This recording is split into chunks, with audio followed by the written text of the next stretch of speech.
ज्ञान सिर्फ इतना सा है कि जो अपने अंदर गलत धारणाएं हैं उन गलत धारणाओं को तोड़ दिया जाए। अभी भी गीता भगवान ने राइट अंडरस्टैंडिंग की बात की। राइट अंडरस्टैंडिंग क्या है? ब्रह्म समझना राइट अंडरस्टैंडिंग नहीं है, लेकिन इस गलत धारणा को तोड़ना, मैं देह हूँ, मुझे आत्म साक्षात्कार नहीं हुआ है, मैं आत्मा में टिका हुआ नहीं हूँ, इन गलत धारणाओं को तोड़ना, ये राइट अंडरस्टैंडिंग है। आप अज्ञान को तो काटने की कोशिश नहीं कर रहे हो, बार बार ज्ञान के पीछे भागते हो। सूर्य तो पहले से मौजूद है, जो आगे बादल आ गए, हटाना तो उसको है, सूर्य का दर्शन हो जाएगा। इसी तरह से तुम जो पहले से हो उसको कहीं से प्रकट तो करना नहीं है। सबसे पहले एक बात समझ लेना, ब्रह्म कोई प्राप्य वस्तु नहीं है जिसको प्राप्त किया जाना है। ब्रह्म पहले से प्राप्त है और इसीलिए संत इसको प्राप्त की प्राप्ति भी कह देते हैं कि जो पहले से प्राप्त है सिर्फ उसकी प्रतीति की बात है। ये भ्रम में मत आओ कि हमें बाहर से कुछ प्राप्त करना है। बाहर से प्राप्त करने की चीज़ होती तो मेहनत थी, ये प्राप्त करने की चीज़ नहीं है, पहले से प्राप्त है। कहे हेमा नित्य प्रापत आत्म प्रतीताया, जो पहले से प्राप्त आत्म है गुरु उसकी प्रतीति कराता है। और उसके लिए पुरुषार्थ इतना ही है कि जो देह का आवरण है, हमें इस आवरण को काटना है। साक्षात्कार इतनी बात में ही है कि अपने को देह मानना छोड़ो। आपके अंदर एक धारणा पक्की हो गई है, मैं ये नाम रूप हूँ, मैं ये शरीर हूँ, मेरी ये उपाधि है। आप इसी को पक्का करके बैठ गए हो। गुरु आपको कह रहे इसका दावा छोड़ दो, बाकी जो बचा वही शुद्ध चैतन्य है, वही आत्मा है। इसको पक्का क्या करना है? जो पक्का कर लिया है उसको छोड़ना है। भ्रम हुआ था, भ्रम भुलाना है। जो भ्रम आ गया देहपने का, इस भ्रम को भुलाना है। अब इस भ्रम को भुलाने में तुम जितना वक्त लगा दो। एक बच्चा तुमने गोद दे दिया किसी को, बच्चे को 10 साल 20 साल पता नहीं है कि मैं अडॉप्टेड चाइल्ड हूँ। अचानक इस दिन बात खुल जाती है और उसको पता चल जाता है मेरे माता पिता तो वो हैं। भले मोह उनमें है, सेंटिमेंट्स उनसे जुड़े हैं, फिर भी धीरे धीरे उसका अट्रैक्शन अपने पेरेंट्स की तरफ होने लगता है। अब जो तुम संसार में बैठे हैं, ये तुम सब माया में अडॉप्टेड हो, है नहीं तुम्हारा स्वरूप, ये तुम नहीं हो। जिनको माता पिता मान रहे हो उनके भी तुम अडॉप्टेड चाइल्ड हो। असल में तो you are son of God. अब जब तक तुम अपने स्वरूप में आने के लिए ये आवरण भंग नहीं करोगे, तब तक गुरु भी कुछ नहीं कर सकता है। इधर पुरुषार्थ आवरण हटाने का है। असल प्रॉब्लम क्या है कि आप लोग आवरण हटाने का पुरुषार्थ नहीं करते। जैसे पहले देह रटी हुई है, अब ब्रह्म रटने की कोशिश करते हो। रट्टा लगा लूँ ब्रह्म हूँ, ब्रह्म हूँ, मैं शरीर नहीं हूँ, ये इम्पोर्टेंट है। बाकी जो बचा वो तो तू ही है ना। मैं मन नहीं हूँ, मैं बुद्धि नहीं हूँ, मैं अंतःकरण नहीं हूँ, ये आवरण हटाने हैं, है कुछ भी नहीं। यही पर्दे जो आ गए अपने मिसकंसेप्ट्स के, गलत धारणाओं के, सिर्फ ये पर्दे हटाने हैं। बोला पर्दा हटा तो आप हुआ, फिर आपको सजदा कौन करे? आप कहते हो मैल आ गई, मैल किस में आ गई? मैल तो मन का धर्म है, और मैंने तो मैल को भी जाना, सफाई को भी जाना। तो शुद्धि और अशुद्धि मेरा स्वभाव नहीं है, मैं विशुद्ध रूप हूँ, मैं विशुद्ध हुआ ना।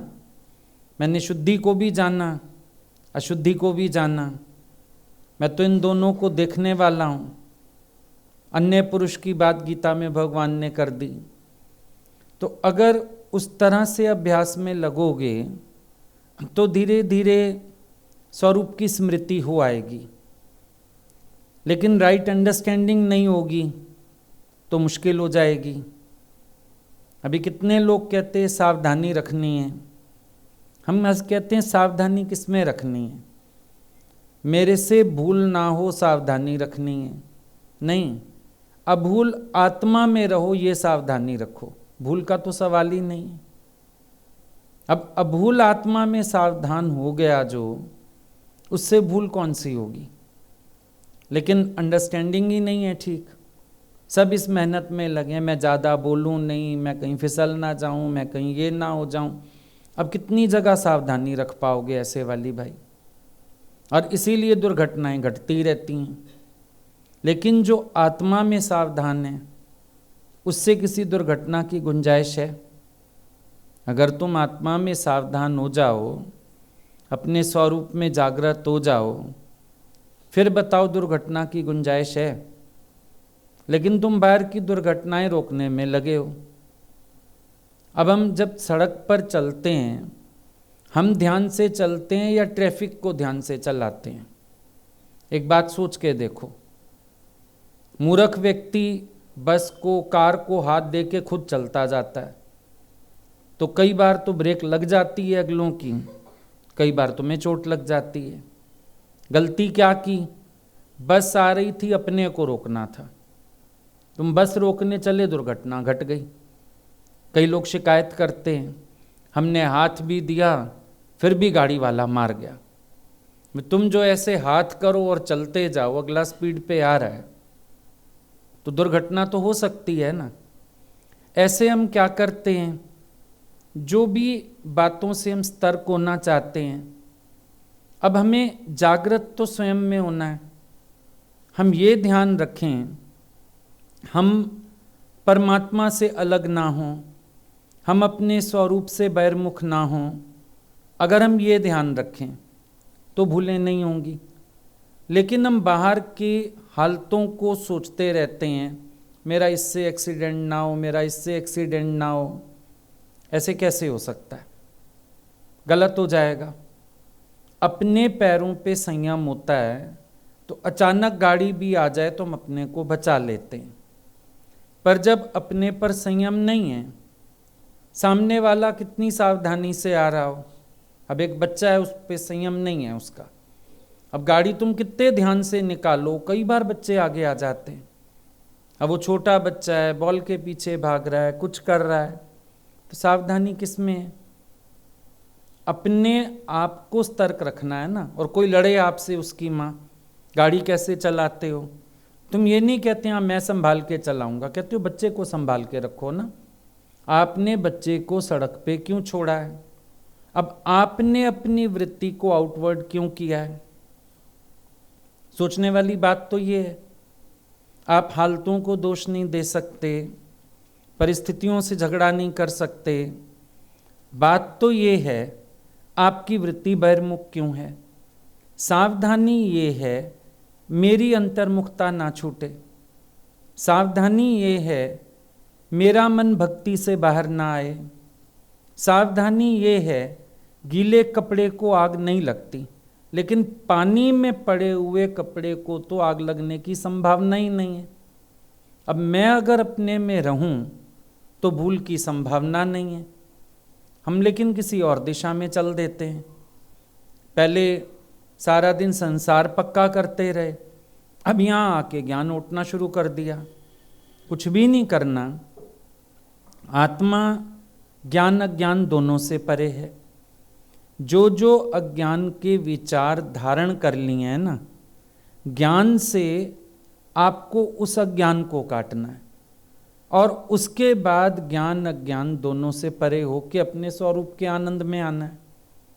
जैसे आपको पैर में कांटा लग गया, अब उस कांटे को निकालने के लिए आपने सुई उठा ली, सुई उठाई तो कांटा निकाला। अब क्या हुआ उसके बाद? सुई भी रख दी, कांटा भी रख दिया। आपको दोनों की आवश्यकता नहीं। अब जब तक कांटा पैर में था तब तक तो सुई भी चाहिए थी, अब कांटा निकल गया, सुई भी नहीं चाहिए। जो ये अज्ञान के आवरण हैं, इनको काटने के लिए ज्ञान चाहिए होता है, पर मुझ आत्मा में ये ओटे हुए ज्ञान की भी आवश्यकता नहीं है। प्रज्ञानम ब्रह्म, ये प्रज्ञा ही तो ब्रह्म है। जो तुम हो उसको बाहर से थोड़ी रटना पड़ेगा, जो तुम हो उसको बाहर से थोड़ी पाना होगा। बात ये समझो अंदर से अच्छे से कि ये जो तुम बार बार बाहर से कोशिश करते हो, ये कोशिश बेकार है। अज्ञान को काटो खाली। अभी घर में कपड़े धोते हो, जब आप कपड़े धोते हो तो आप मैल को वॉश आउट करते हो ना। सफेदी तो आप नहीं डालोगे कपड़े में, रंग तो आप नहीं डालोगे, रंग पहले से है। लेकिन आपने क्या किया? आपने ऐसा प्रयास किया कि मैल हट गई और कपड़े का जो ओरिजिनल कलर था, डिज़ाइन था, वो निकल के आ गया। ये ज्ञान जो सुन रहे हो या एक जो अभ्यास की बात चलती है, ये सिर्फ अज्ञान का छेदन करने के लिए, आवरण काटने के लिए। बाकी तो आत्मा सूर्यवत ज्यों का त्यों चमक रहा है। आत्मा का कुछ बिगड़ा थोड़ी है। आत्मा देह में आया भी है, देह में विकार भी है, देह के अपने द्वंद्व भी हैं, लेकिन फिर भी आत्मा का कुछ बिगड़ा थोड़ी है। आत्मा तो ज्यों का त्यों है, आत्मा का कोई नुकसान नहीं हुआ। जैसे सोने की गिन्नी गटर में भी गिर गई, अब उसका कुछ नहीं बिगड़ा, उसकी वैल्यू भी कम नहीं हुई। चाहे गटर में गिरी, कचरे में गई, फिर भी निकाल के धो लो तो सोने की कीमत तो वही की वही है, गिन्नी फिर भी सोने की कहलाएगी। इसी तरह से तुझ आत्मा का कुछ नहीं बिगड़ा है। ये जो आई ना बातें, ये आवरण की न्याय आई हैं। आवरण है खाली। आवरण आया, आवरण हटाया जा सकता है। कोई भी आवरण है, आप उसको हटा सकते हो ना, क्योंकि ऊपर है, आपके स्वभाव में, आपके स्वरूप में शामिल नहीं है। अब आप मन के स्वभाव को अपना स्वभाव बोलते हो, आत्मा का अपना स्वभाव है, आत्मा का अपना धर्म है। आत्मा का स्वभाव है आनंद। ये जिन स्वभावों की आप बात करते हो ना, ये आत्मा का स्वभाव नहीं है, ये मन के स्वभाव हैं।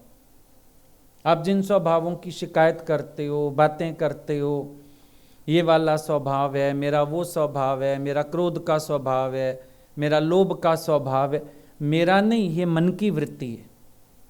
आत्मा का स्वभाव क्या है? आत्मा का स्वभाव आनंद है।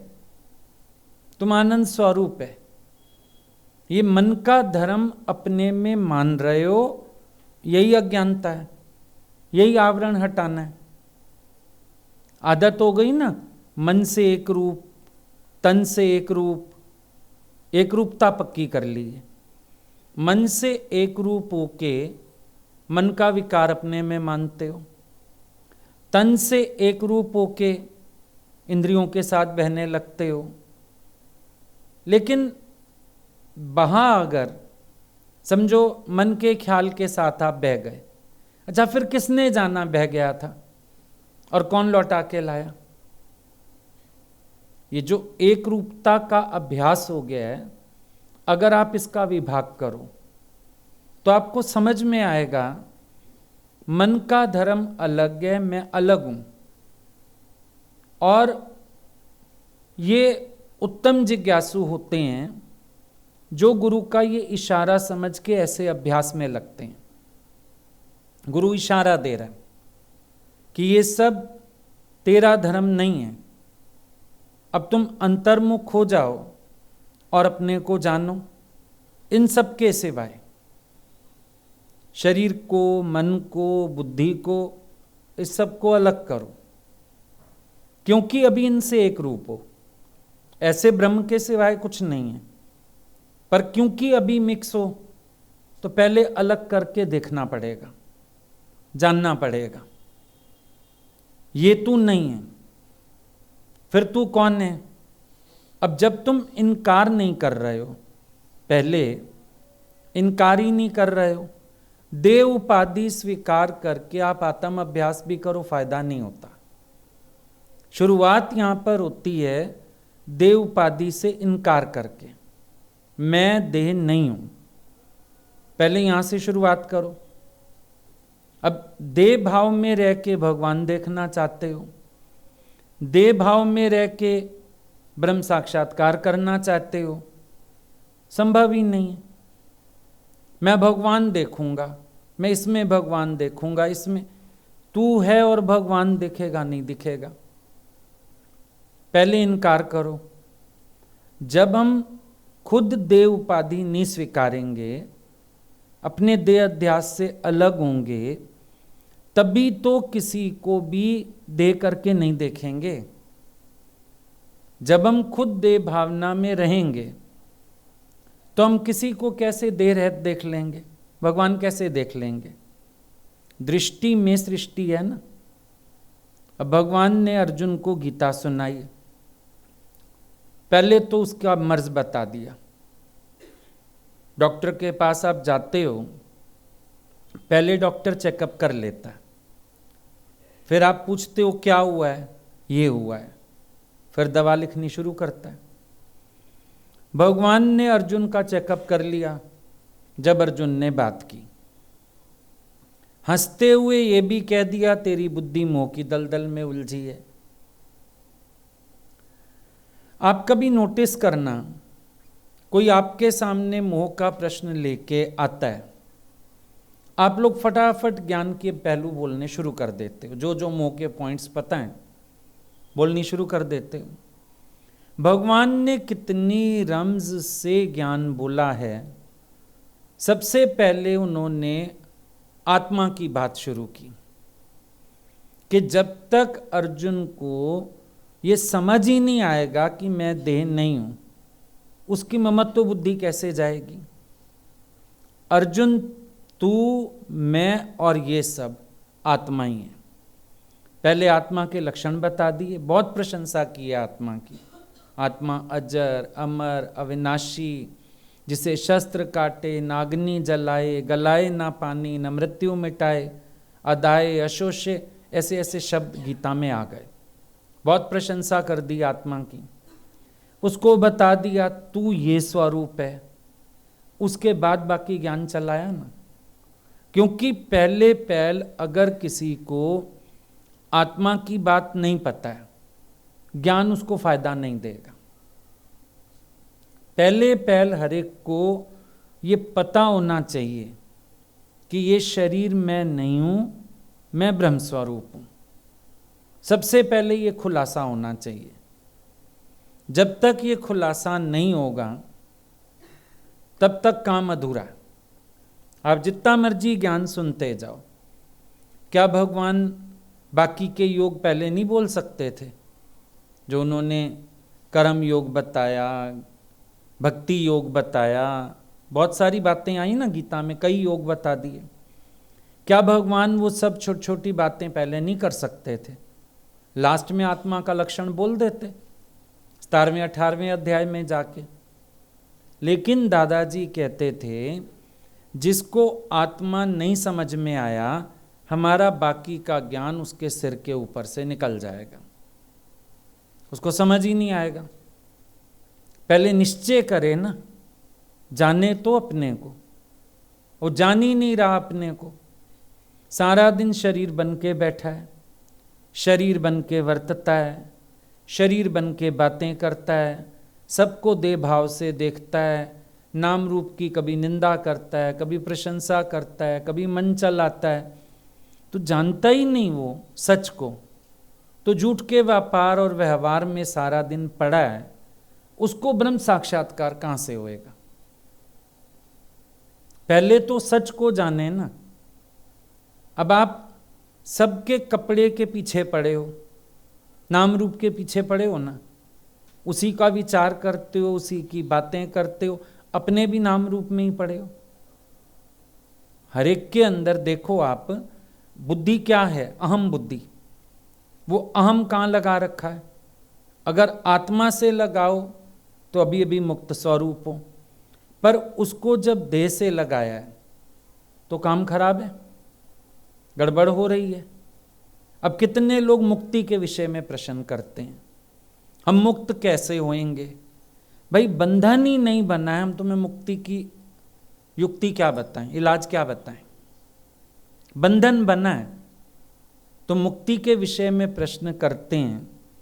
हम कहते हैं जाओ पहले हमको बंधन लाके दिखाओ। मुक्त स्वरूप आत्मा में बंधन है, मुक्ति की क्या बात करें? मुक्ति की कथा करके क्या करेंगे? बंधन है। पहले बंधन तो ढूंढ के लेके आओ, तो ये वाला बंधन है और मुक्ति होवे। मुक्ति तो शब्द ही गलत है वैसे देखा जाए तो। किसकी मुक्ति?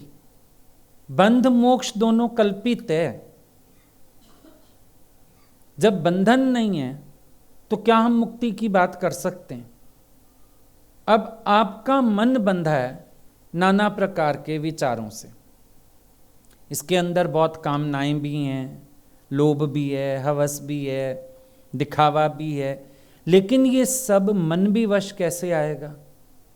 जब अपने स्वरूप को जानोगे, जब आत्मनिष्ठा में आते हो तो आपका मन भी लय होगा।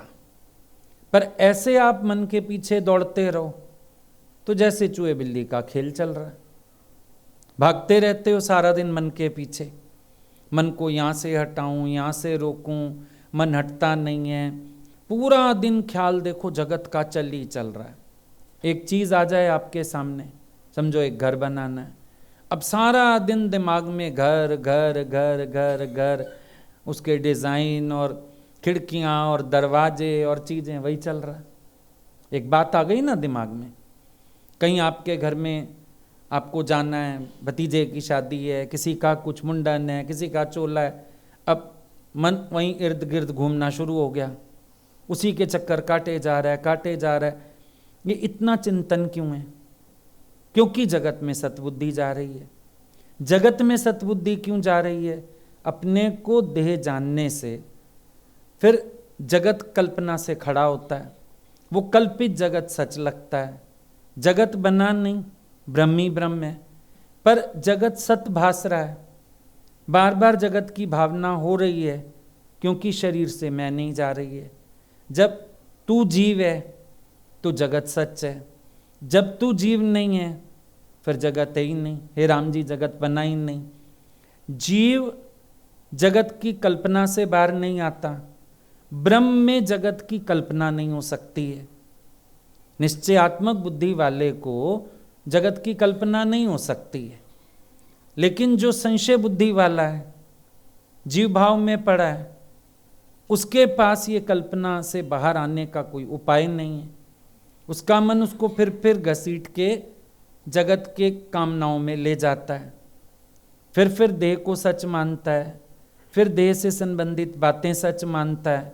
तो पहले पहल इस देह उपाधि से इनकार करे ना, मैं ये हूं ही नहीं, तब तो अंतर्मुखता बढ़नी शुरू हो, तब तो विचार चले, तब तो विवेक जागे। अभी तो एक अविवेकी की स्थिति हो गई, जो पूरा समय देह भाव में रह के और अपनी हलचल में पड़ा रहता है। उसके पास यही विचार है। इवन सत्संग में भी आके बैठ जाओगे, यहाँ से भी मन उड़ के 4 बार माया में हो आएगा, फिर लेके आओगे, अरे जब उठेंगे तब चलेंगे बाजार, तब करेंगे ये काम, अभी तो सुन लूँ थोड़ा सा। खींचना पड़ता है मन को। क्यों खींचना पड़ रहा है? अजीब बात है, जो सच है उसकी तरफ मन को खींच के लाना पड़ रहा है, और जो झूठ है उसकी तरफ मन सहज ही जाए जा रहा है। जो तुम हो गुरु को बार बार मदद करनी पड़ रही है याद दिलाने में, और जो तुम नहीं हो वो ऐसे बन के बैठे हो गहरी नींद में भी याद है। सोचो सच से कितनी दूर चले गए और खुद ही झूठों के सरदार बन के बैठ गए, खुद ही पक्का कर लिया। आनंद स्वरूप तुम हो और सोच रहे हो मेरे को कोई इच्छा पूर्ति करने पर सुख आ रहा है, मेरे को ना कोई पदार्थ मिलने पर सुख आ रहा है, मेरे को ना बार फलाने ओकेजन से मजा आया। मजा वहां है, मजा तुम्हारे में। सोचने वाली बात है। दादाजी कहते हैं I enjoy my self not the party. Even आप भी किसी को बाय करने लगते हो, कोई घूमने जा रहा है, कोई पिकनिक जा रहा है, कोई हिल स्टेशन जा, बाय एंजॉय योर सेल्फ। जाने अनजाने बात सही बोलते हो, एंजॉय योर सेल्फ, क्योंकि उसको एंजॉय करने से कोई एंजॉय कर ही नहीं सकता। Enjoy your self.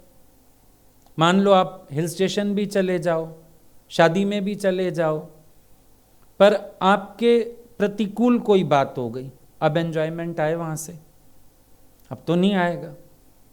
घर में शादी होती है, हम कितनी तैयारियां करते हैं, कोई ओकेजन बर्थडे मनाते हैं, कितनी तैयारियां, उमंग उत्साह, महीने से तैयारी में लगे हैं। एक रिश्तेदार कोई आके बीच में गड़बड़ कर दे, मूड खराब हो गया, आपका तो सारा फंक्शन धरा का धरा रह गया। तो आप मूड में नहीं थे, आप कहाँ एंजॉय कर पाए कुछ? इसका मतलब प्रफुल्लता आपका स्वभाव है। जब आप प्रफुल्लित होते हो आप एकांत भी एंजॉय करते हो। आज आप प्रफुल्लित हो, आपकी गुरु से बात हो गई, गुरु ने आप पे दृष्टि डाली, आपको प्रेम दिया, आप प्रफुल्लित हो। आप घर गए, घर में कोई भी नहीं है, आपको गुस्सा भी नहीं आएगा, पड़ोसी से चाबी ले लोगे। आपको मज़ा आएगा, आप चाय बनाओगे, नाश्ता बनाओगे, खाओगे, और कुछ नहीं, भजन लगा के नाचोगे, क्योंकि आप प्रफुल्लित हो। जब आपका अंदर से मन प्रफुल्लित है तो बाहर कुछ कारण हो या ना हो आप एंजॉय करते हो। और जब आपका मन प्रफुल्लित नहीं है, कारण होने पर भी तो एंजॉय नहीं कर पाते हो। तो आनंद किसका स्वभाव हुआ? मेरा स्वभाव हुआ। इसका मतलब बाहर कारणों में सुख ढूंढना, परिस्थितियों में सुख ढूंढना, ये फिर मेरा अज्ञान हो गया। अज्ञानता की बात है ये, क्योंकि सुख स्वरूप मैं खुद हूं। सुख ही मेरा स्वभाव है, आनंदी मेरा स्वभाव है। मेरा स्वभाव ही नहीं है वो सब। मैं किसी से उधार मांग के सुखी होऊंगा, ये मेरा स्वभाव ही नहीं है। लेकिन क्योंकि मैं अपने स्वरूप को, अपने स्वभाव को नहीं जान रहा हूं, तो मैं ये सोच रहा हूं शायद मुझे सुख आया। कहीं कहीं पर जेंट्स होते हैं ना रम्ज वाले, तो क्या करता है भाई, कोई ईयरिंग बनवा लाया, अंगूठी बन, माँ को आके देता है, बहू के बर्थडे पे उसको गिफ्ट दे देना, खुश हो जाएगी आपसे। अब कमाई तेरे पति की जा रही है, पर सास के माध्यम से मिल गया तो खुश। आज तो बुढ़िया ने दिल निकाला है, ईयरिंग्स दी हैं, वैसे तो बेटी को ही देती है, पता नहीं कैसे दिया मेरे को, पर चलो शुक्र है, फिर भी कदर तो पड़ी बहू की, खुश हो। निकला तेरे आदमी की जेब से ही, पर तुम खुश हो क्योंकि आदमी ने सियाणप करी। हुआ तो इतना ही ना। या कोई सेठ है, वो अपने मैनेजर से चोरी अपने गले से पैसा निकाले, तो मैनेजर का थोड़ी कुछ जा रहा है, नुकसान यूं भी तेरा यूं भी तेरा, है ना। सोचने वाली बातें हैं। अब तुम जो अपने स्वरूप का विचार करो, तुम्हें हैरानी लगेगी, मैं बार बार बाहर साधनों से सुख सोचता हूं कि आ रहा है। बाहर से कहां से आ रहा है सुख? सुख स्वरूप तो मैं हूं। मैं अपने सुख की कलई बाहर लगाता हूं तो वहां से मेरे को सुख भासने लगता है। असल में तो बाहर सुख है ही नहीं। किस चीज में सुख है बाहर? अगर मैं अंदर से कंफर्टेबल नहीं हूं बाहर मेरे को कितने कंफर्ट मर्जी दे दिए जाएं, मज़ा आता है क्या? मज़ा ही नहीं आएगा। अब शरीर बीमार होता है, सब सेवा करते हैं, वो सेवा भी सुख नहीं देती। और सेवा लेने का कब मन करता है? जब ठीक ठाक हो, एंजॉय कर पाओ, तब मन करता है कोई सेवा करे। अब बुखार है, दर्दें हैं, तुम्हें शरीर में पीड़ा है, बहू ने पैर दबा दिए, बेटे ने पैर दबा दिए, होश ही नहीं होता, दर्द इतना है। पर ऐसे मन करता है किसी दिन भाई आराम से, छुट्टी का दिन है, हम अध लेटे हैं पलंग पे विष्णु जी के पोज में, अब कोई पैर दबा दे जरा आके, अब कोई चाय रख दे आगे आके, तो तब मज़ा आता है ना, उसमें तो मज़ा भी नहीं आता। तो इसका मतलब है जब हम अंदर से खुद सुखी होते हैं, घर सुख वस्या तब बाहर सुख होया। अब संसार में ये बात है घर सुख होया तब बाहर सुख होया, पर ज्ञान में ये बात है घर सुख वस्या, बाहर सुख है या दुख है वो सुख रूपी लगता है, उससे हम उलझते नहीं, उससे हम अटकते नहीं, उससे हम परेशान नहीं होते। घर सुख वस्या, अंदर वाला आनंद में है, अब बाहर हालत सुख वाली है या दुख वाली है, आपको कोई फर्क नहीं पड़ता, आप रिलैक्स रहते हो, आप अपने आनंद में रहते हो, आप अपनी मौज में जीते हो। तो गुरु यही कह रहा है, जीना है तो मौज से जी, हरदम आत्म रस को पी। तुम आत्म रस छोड़ के फिर बाहर का रस चाहते हो, फिर वो थोड़ी देर के लिए आता है, थोड़ी देर बाद खत्म हो जाता है। थोड़ी देर खुशी आती है, उसके बाद फिर उदासी आ जाती है। थोड़ी देर लगता है जैसे मजा आ रहा है, फिर खालीपन लगने लगता है, क्योंकि ये खालीपन तुम्हारे अपने आनंद से भरेगा।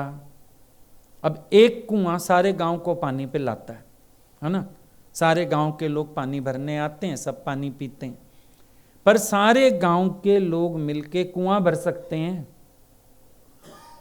तुझ आत्मा के सुख से सब जगह सुख बरसा हुआ है, तेरे प्रकाश से सब प्रकाशित है, पर सारे मिलके भी तुझे सुखी नहीं कर पाएंगे। कितने साधन बना दिए जाएं, वो सारे मिलके भी तुझे सुखी नहीं कर पाएंगे। कोई धन दे दे, कोई गाड़ी दे दे, बेटा हो जाए, पदार्थ हो जाएं, घर बन जाए, सुख के साधन सब हो जाएंगे, लेकिन तेरे को सुखी कोई नहीं कर पाएगा, क्योंकि सुख के साधनों में तेरा सुख नहीं है। तू सुखी है तो सुख के साधन भी सेवा में आ सकते हैं, और उनमें भी फिर अंदर एक बड़ी अच्छी भावना हो जाती है। अज्ञान में तो जब सुख के साधन है, जाने का डर लगा रहता है, चिंतन रहता है, परेशानी रहती है, घबराहट रहती है।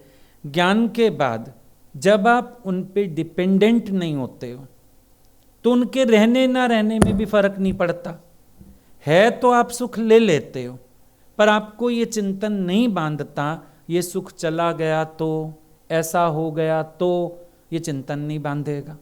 अब जब ये भय और विकल्प नहीं आएगा तो सुख आप ज्यादा ले पाओगे। संसार में जिस सुख की आप बात करते भी हो, अब वहां पर क्या होता है कि भय और विकल्प आपको पूरा सुख लेने ही कहां देते हैं, होता ही नहीं है। हमको याद आता है, छोटे होते थे ना, घरों में शादियां होती थीं, अब बारात चढ़ने से पहले, बारात आने से पहले सारे भगवान के कैलेंडर के आगे खड़े होके हाथ जोड़ रहे होते थे, आंखों में आंसू होते थे, बस भगवान लाज रखना, ठीक से हो जाए सारा। भय और विकल्प, डोली दी लड़की की, भय और विकल्प आते रहते हैं। तो आप देखो, कोई भी सुख लेते हो, उसके जाने का डर और वो डर रूपी विकल्प हमेशा साथ रहता है, वो परेशान करता ही रहता है। लेकिन जब आप डिपेंडेंट नहीं हो, आपने अपना सुख अपने में जान लिया, अब बाहर कुछ है तो ऐसा नहीं कि आप सुख नहीं लेते हो, लेकिन चला जाए तो आप रोते भी नहीं हो, क्योंकि आपकी उस पर कोई डिपेंडेंसी नहीं थी, परेशानी नहीं थी।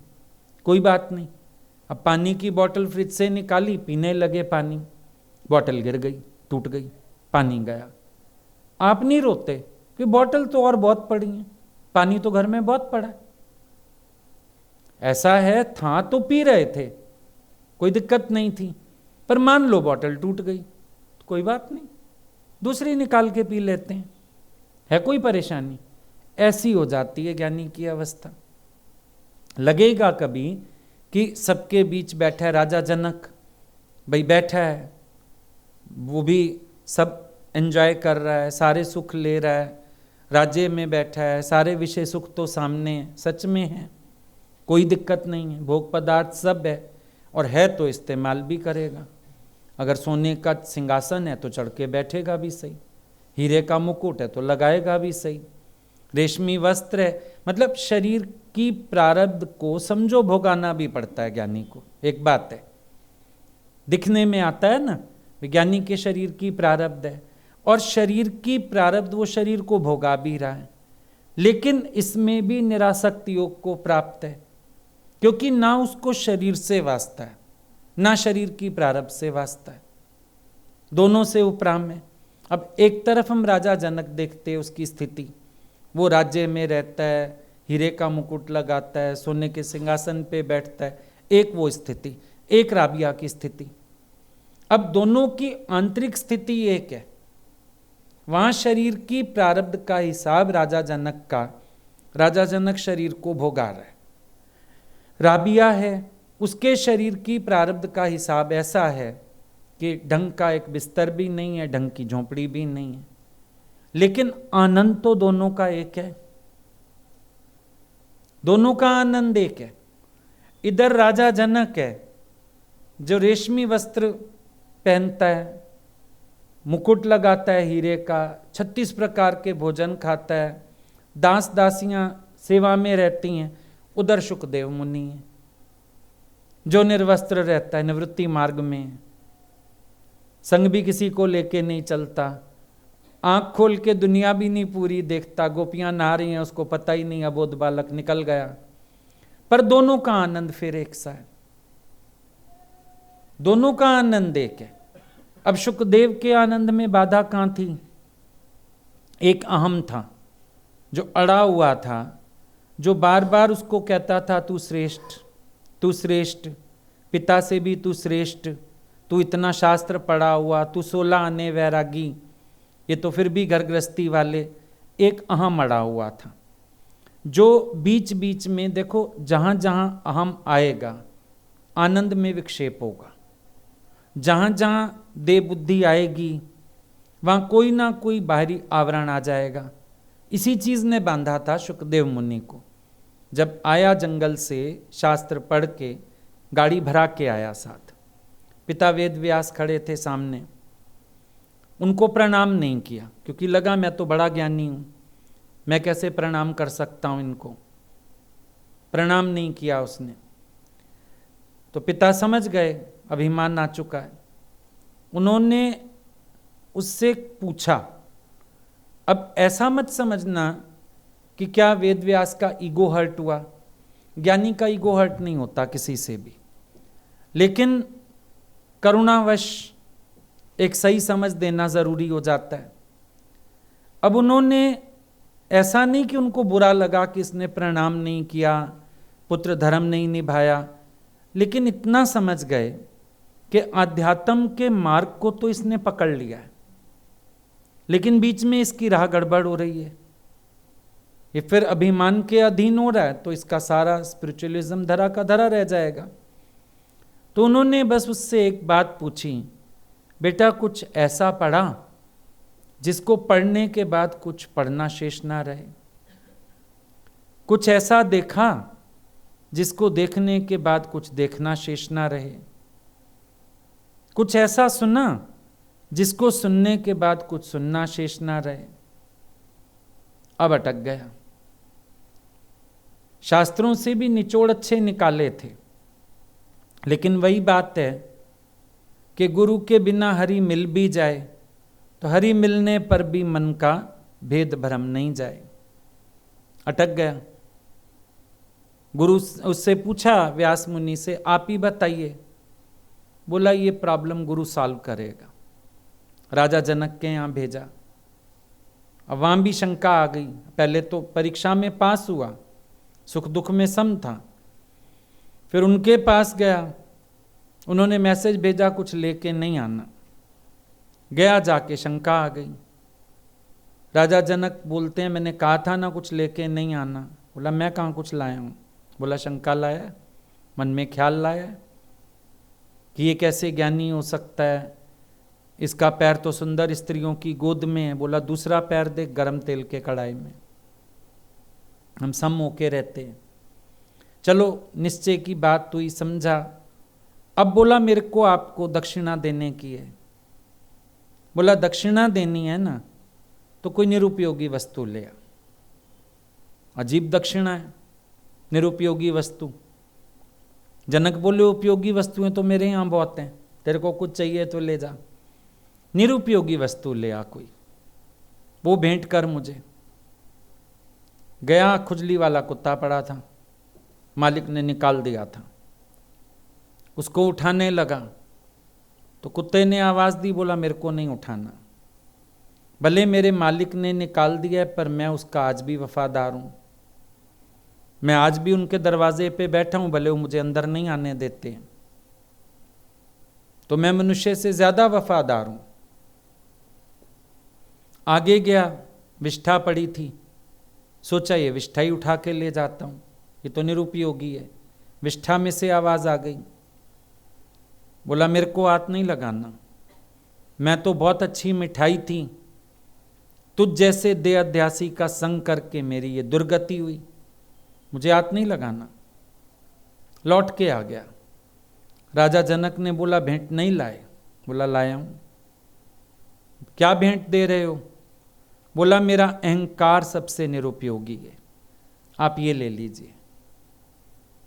सिर्फ ये अहंकार है जिसने आवरण ऐसा डाला हुआ था कि मेरा द्वैत भी नहीं जा रहा था। दूजा देखा ना, पिता को अलग देखा, राजा जनक को अलग देखा। बोला मेरा द्वैत भी नहीं जा रहा था और श्रेष्ठता का अभिमान भी नहीं जा रहा था, पर अभी आप ये ले लीजिए। गुरु को अर्पण कर दिया अहंकार अपना, निरुपयोगी अहंकार, तो अपनी स्थिति में आ गया। तो आनंद जो राजा जनक को है, आनंद जो सुखदेव मुनि को है, दोनों एक है। फर्क कहां पर था। जब शरीर का दावा छोड़ेगा, शरीर की मैं छोड़ेगा, तो अपने स्वरूप में स्थित हो जाएगा।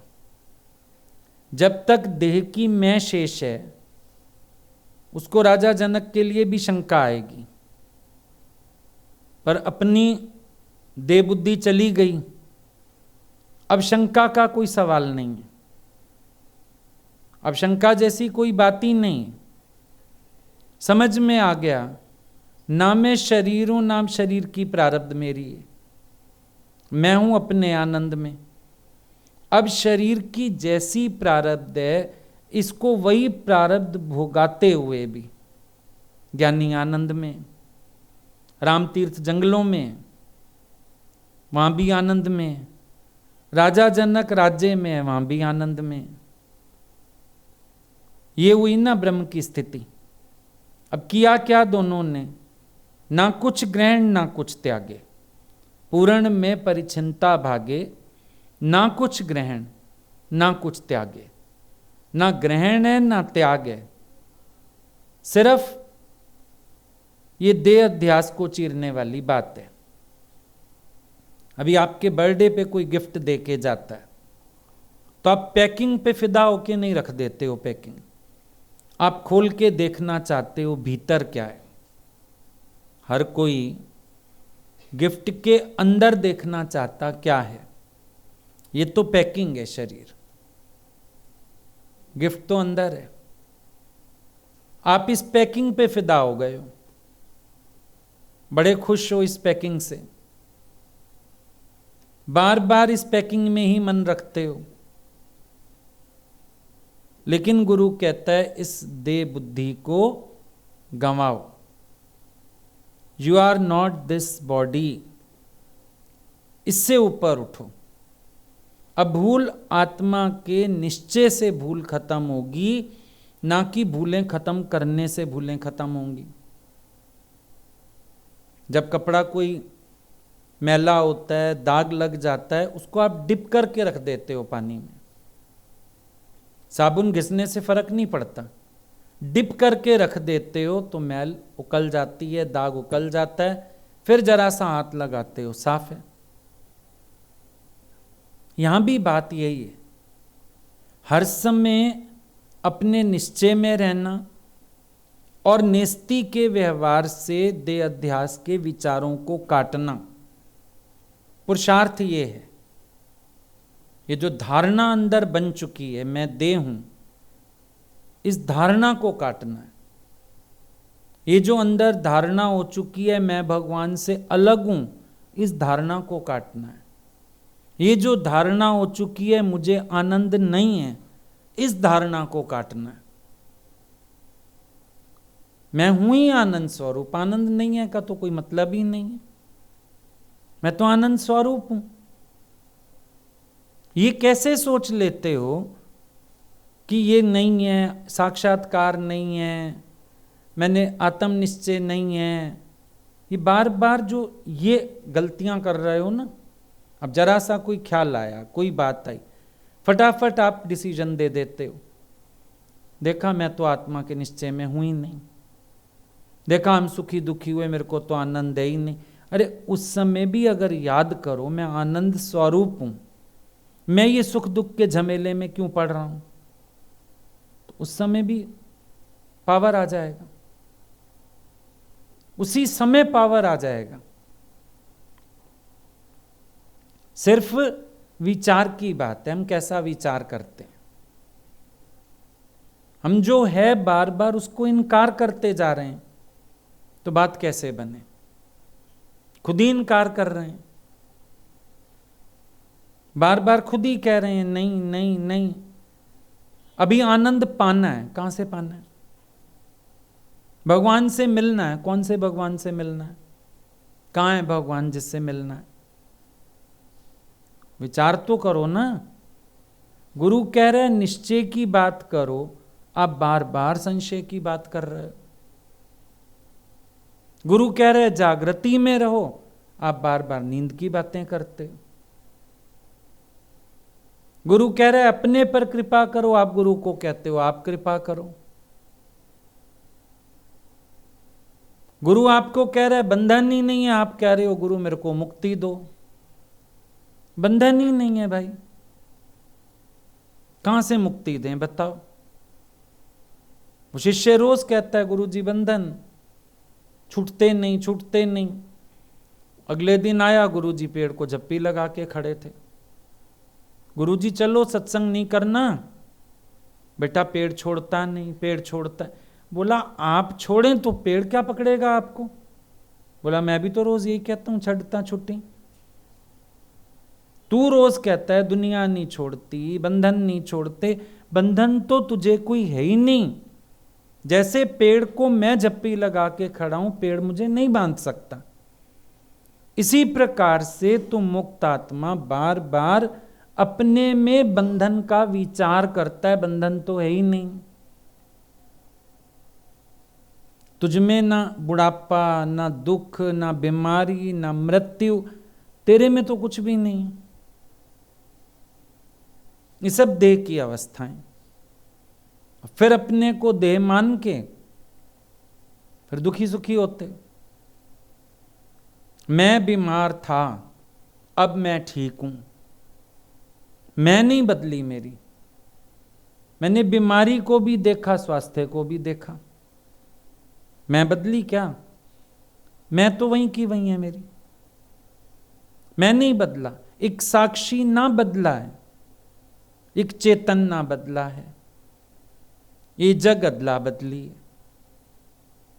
साक्षी रूपों के देखो, अब पर्दे पर पिक्चर चल रही है, इतनी तरह की पिक्चर्स आती हैं पर्दे पर, लेकिन पर्दा प्रभाव रहता है। भाई बहुत बारिश पड़ी, तूफान आया, पर्दा उड़ा भी नहीं, गीला भी नहीं हुआ। आग लग गई, पर्दा जला भी नहीं। पर्दे पर चित्र आए। चलो अभी तुम कहते हो हम खाली नहीं हैं, फिर भी तो जो मैं आधार रूप पर्दा हूं, ये सब छाया है ना। जो जगत का भी खेचल है, ख्याल है, विचार है, ये छाया मात्र हुई ना मुझ आत्मा रूपी पर्दे पर, क्योंकि टिकता ये भी नहीं है। जैसे चलचित्र में चित्र चलते जा रहे हैं, चलते हैं ना चित्र, टिकते नहीं है। ऐसे देखना जो तुम्हारा मानस पटल है, चित्त है, उस पर भी तो कुछ टिकता तो नहीं है ना। छाया एक आती है चली जाती है, दूसरी आती है चली जाती है, आ जा रही है। मैं पर्दा वहीं का वहीं हूं, कोई दाग धब्बा नहीं पड़ा, कोई मैं जला नहीं, कोई मैं गीला नहीं हुआ, कोई मैं कटा नहीं, मैं वहीं का वहीं हूं। छाया ये और चली गई। अच्छा, उसको भी फिर अपने में मानते रहते हो, दुखी होते रहते हो। उसको सिर्फ छाया करके देखो। शब्द बनाए मानव ने, शब्द को कैसे सच माना। शब्द और दृश्य यही तो मिलके मन बने बैठे हैं। मन का विस्तार किससे है? शब्द और दृश्य का ही खेल है ना सारा। फिर अब अगर उसको चलचित्र की तरह देखो, चलो आ भी रहा है, फिर आया चला गया, मेरा कुछ नहीं बिगाड़ पा रहा जब तक कि मैं उसका रूप नहीं हो रहा हूं। देहाती गया पिक्चर देखने, तो उनके वहां तो ये होता था भी, जब मेला लगता था, नौटंकी आती थी, तो आगे आगे पैसा ज़्यादा खर्च के टिकट लो तो आगे बैठो। अब उसने सबसे महंगी टिकट ली और सबसे आगे बैठ गया। लोगों ने बोला तेरी महंगी टिकट है, सबसे पीछे बैठ। बोला गांव का समझ के पागल सोचते हो, मुझे सब पता है, महंगी टिकट वाला आगे बैठता है। इवन जो सबसे सस्ती चेयर्स थी, लाइन थी, उससे भी आगे नीचे बैठ गया जाके कि मैं तो यहां बैठूंगा, रोके कोई, सबसे महंगी टिकट है मेरी। अब पिक्चर में आया हाथी। अब नेचुरल है, इतना बड़ा पर्दा पिक्चर का, पिक्चर हॉल में, आगे आगे बैठा तो हाथी कितना बड़ा दिखेगा। भागा जोर से, हाथी आ गया, हाथी। लोगों ने कहा कोई बात नहीं, तो पिक्चर का हाथी है, तू डर क्यों रहा है? बोला देखो तुम्हें पता है पिक्चर का हाथी है, मुझे पता है, हाथी को थोड़ी पता है पिक्चर है, अगर वो मेरे ऊपर चढ़ गया तो।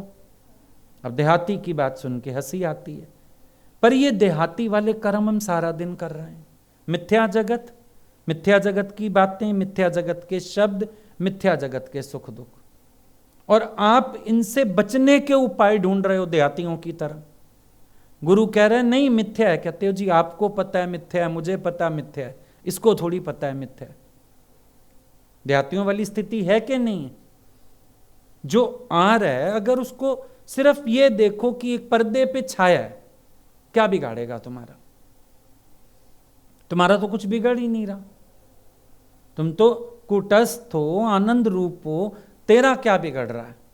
तेरा कुछ भी नहीं बिगड़ रहा, ये सिर्फ आ रहा है। अच्छा, इसको पकड़ो नहीं तो ये आके चला जाता है, अगर पकड़ो नहीं आके चला जाता है, बस ठीक है, आया चला गया, मेरा क्या बिगाड़ गया? हवा इधर से आई, इधर से चली गई, मेरा क्या बिगाड़ लेगी? अगर तुम ये जान लो कि मैं आत्मा पर्देवत हूं, निर्लेप, न्यारा, और ये सब छाया मात्र है, गुजर जाता है चित्र, बात खत्म, वही तेरा स्वरूप है। अब तुम उपाय मत ढूंढो, तुम उपाय ढूंढ रहे हो। मेरे को किसी ने ये बात कह दी, आप बताओ मैं कैसे उठूं? मिथ्या है, छाया है, और हम क्या बताएं तुम्हें?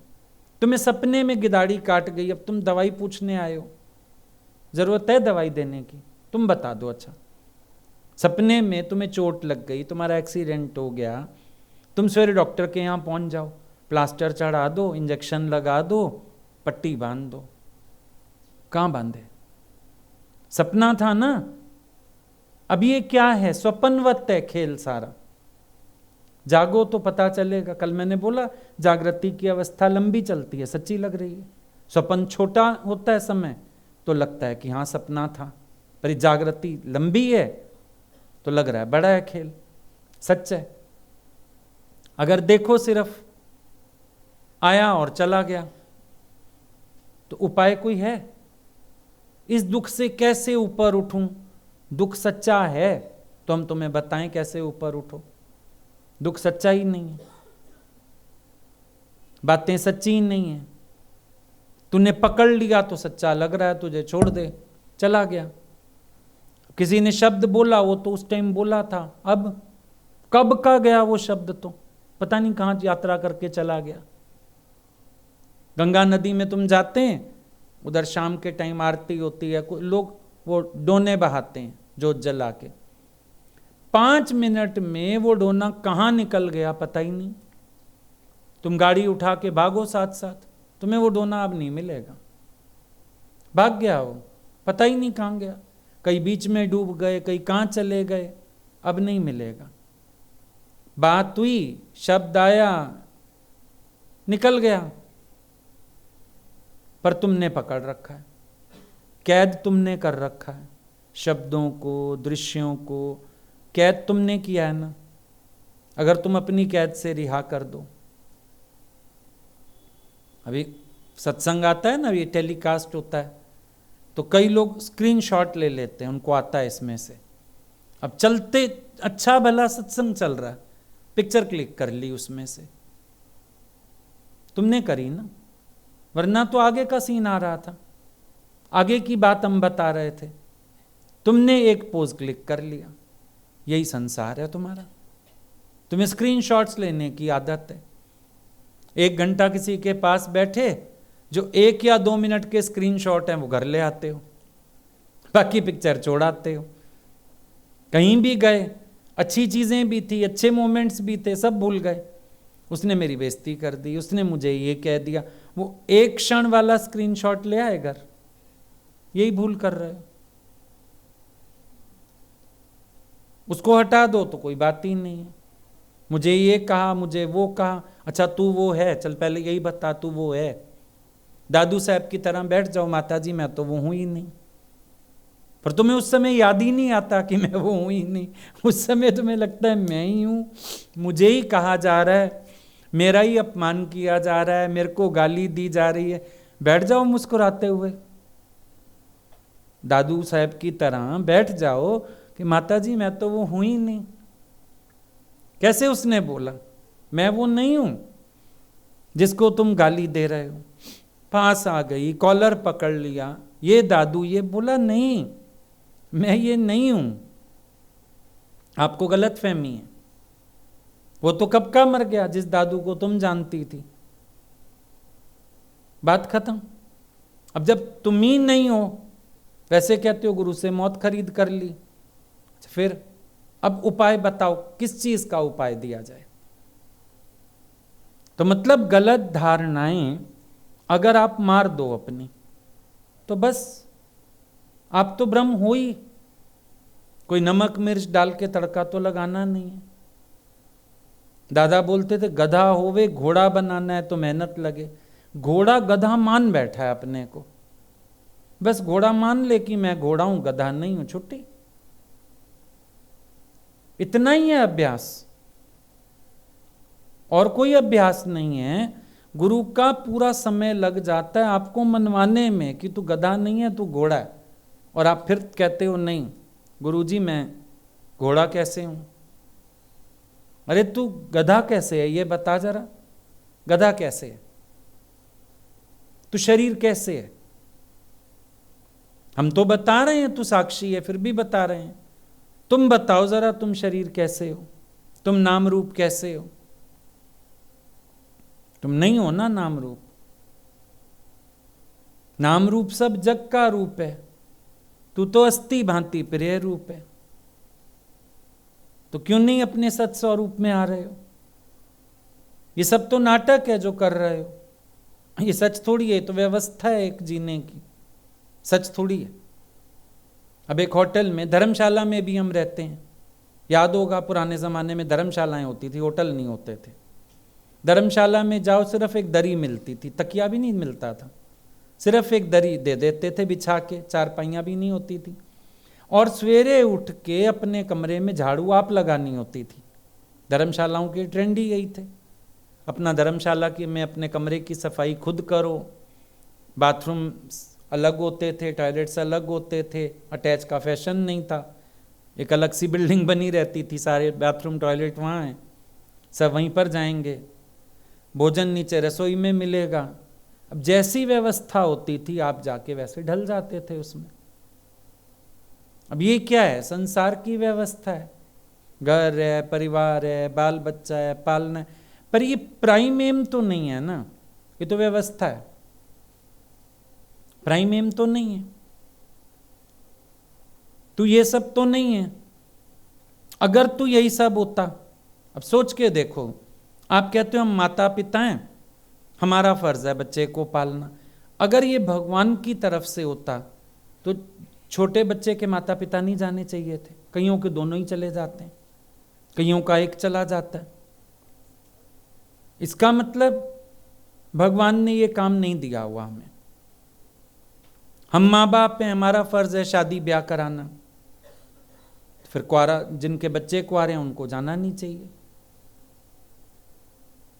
तो ये सब हम ओटे बैठे हैं ना, जबरदस्ती ओटे बैठे हैं। पिक्चर में एक सीन मिला किसी को करने को, घर आके नाटक करने लगे तो पागल कहलाएगा। मनुष्य को यही पागलपन हो गया। जो शरीर को अपना एक कैरेक्टर मिला है वो प्ले कर रहा है, तू क्यों इंज बैठा? तेरा तो सतचित आनंद रूप, तू उसको जान। तो इन चीजों पे आधारित ही नहीं है, तो पहले ही सुख स्वरूप है। इस सब के होने या ना होने से तुझे कोई प्रभाव ही नहीं पड़ता, आधार तू मान लेता है। अब कुआरे थे तुम, तो खुश नहीं रहते थे। अब वो थोड़े दिन के लिए एक पति बीच में आ गया, फिर चला गया, अच्छा फिर अब तुम दुखी हो गए। अजीब बात है, तुम पहले भी तो जी रहे थे, पहले भी तो खुश रहते थे, है ना? परमात्मा ने प्रकृति कैसी बनाई है तुम्हारी, तुम हर चीज के बिना चल सकते हो, हर चीज के बिना रह सकते हो। लेकिन जहां जहां अपने ही ख्याल से अपने को डिपेंड कर लिया, फंस गए। कुआरेपन में लगता है ये सहेली बड़ी पक्की है, शादी होती है वो सहेली भी छूट जाती है। किसके बिना? छोटे थे लगता था इस खिलौने के बिना रात को सोना भी नहीं है, स्कूल जाने लगे खिलौना भी छूट गया।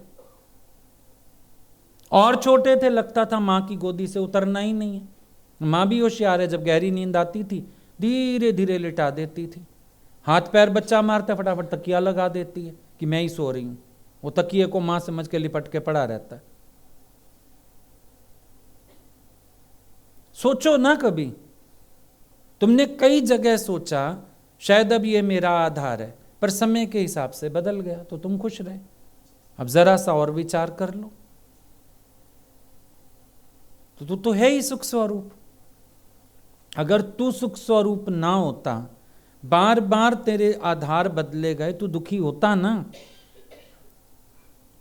पर तू और ही खुश हो गया, अपना मन मोड़ के, अपना मन बदल के और खुश हो गया कि हाँ अब मेरा ये आधार, हाँ अब मेरा ये सहारा, खुश। तो तुमने क्या किया? अपने मन की वृत्ति को उधर जोड़ दिया।